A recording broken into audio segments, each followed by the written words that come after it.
La femme sage bâtit sa maison, la femme insensée la renverse de ses propres mains. Je vous ai promis dans cette chaîne de vous indiquer des petits sentiers qui mènent à la vie éternelle et plus particulièrement à la vie éternelle dans la nouvelle Jérusalem, qui est certainement l'endroit le plus sûr et le plus merveilleux pour passer son éternité. Ce petit sentier de fidélité s'adresse tout particulièrement aux femmes mariées, car bâtir son couple et sa vie de famille, c'est tout un programme. Tous les hommes et les femmes fidèles le savent qu'il y a 1001 façons de ne pas trahir son conjoint. Nous sommes là pour le protéger et gagner sa confiance. C'est cela, bâtir sa maison.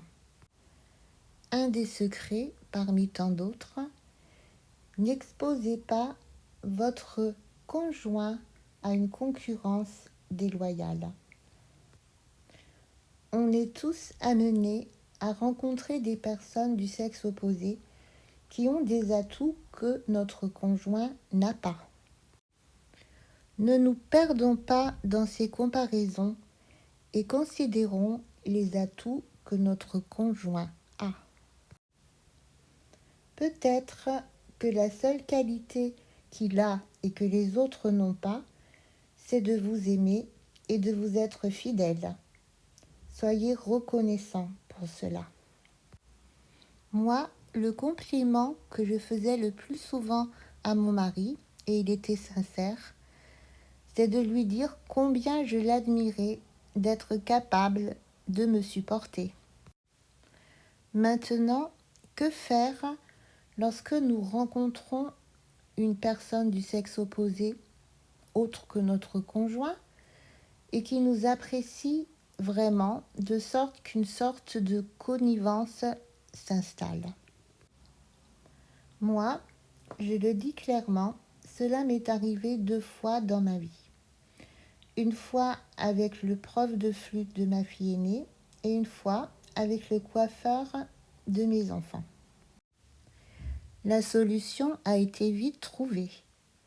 Ma fille a arrêté la flûte et s'est mise au piano et j'ai changé de coiffeur. À quoi bon entretenir des relations de connivence avec un homme qui n'est pas notre mari? Cela ne peut que faire du tort à notre couple et au sien. Donc, voilà une règle très importante à respecter quand on est en couple. Ne pas rechercher les compliments d'un autre homme ou d'une autre femme. Veux-tu construire ou détruire ta maison? Quand on a compris cela, on peut jouir d'une vie de famille merveilleuse. Car les enfants s'épanouissent quand les parents sont intègres et loyaux l'un envers l'autre, c'est-à-dire quand ils ne se trahissent pas. Autre secret, ne le dénigrez pas. Es-tu capable de relever ton conjoint quand il tombe ou de le soutenir quand il traverse une crise? Ou vas-tu te joindre à ceux qui le dénigrent, qui lui disent qu'il est un raté, un bon à rien, qu'il n'est pas un battant, ou que sais-je? Si votre mari s'enferme dans le silence, ou même s'il se met à boire parce qu'il ne supporte pas le poids qui est sur lui, ne le dénigrez pas. Cherchez des solutions, il y en a. Il y a plein de moyens pour aider son conjoint lorsqu'il traverse des difficultés. Et les femmes sages trouvent ces moyens.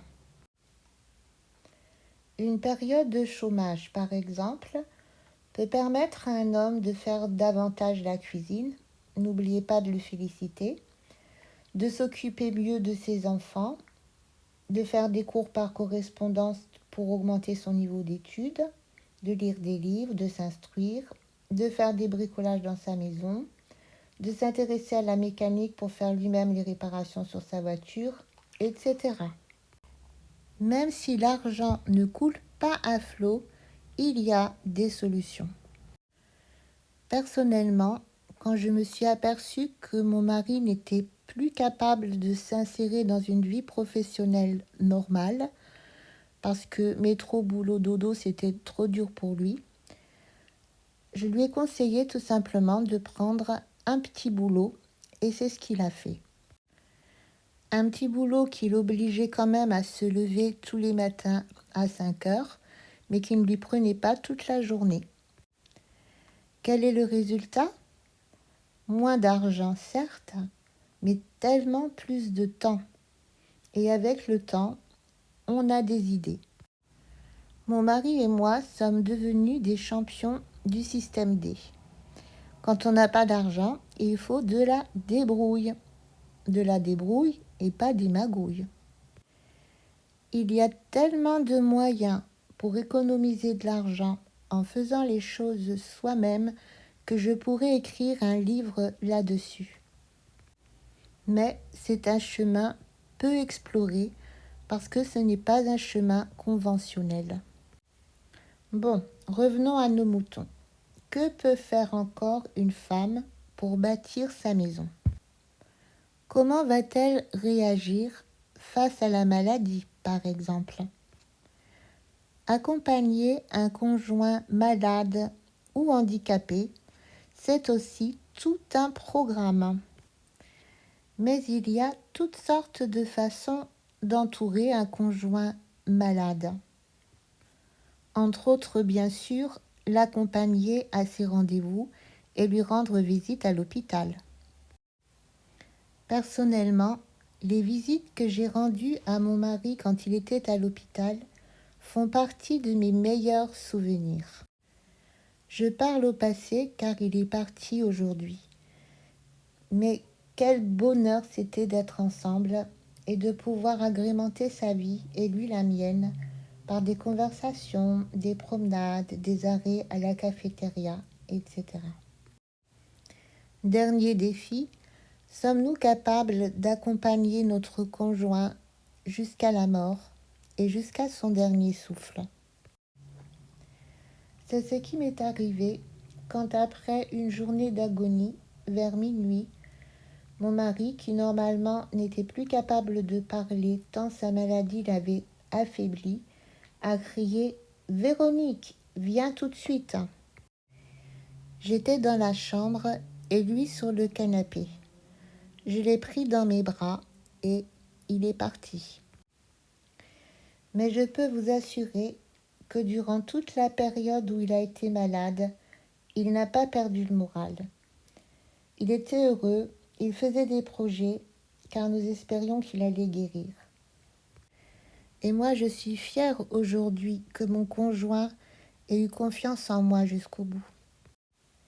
Mais pour être parfaitement honnête, il faut que je vous dise que je suis une femme de prière et que sans cela, les choses ne se seraient peut-être pas passées ainsi. Toute sa vie et toute ma vie, nous avons prié pour nos enfants, pour nos besoins et l'un pour l'autre. Et Dieu a été merveilleusement fidèle et généreux envers nous. C'est la fin de mon partage sur le sujet « La femme sage bâtit sa maison ».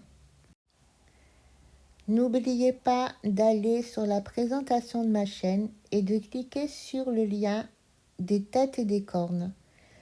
C'est un petit livre que j'ai écrit sur les prophéties bibliques concernant la fin des temps et je vous encourage à aller y faire un tour.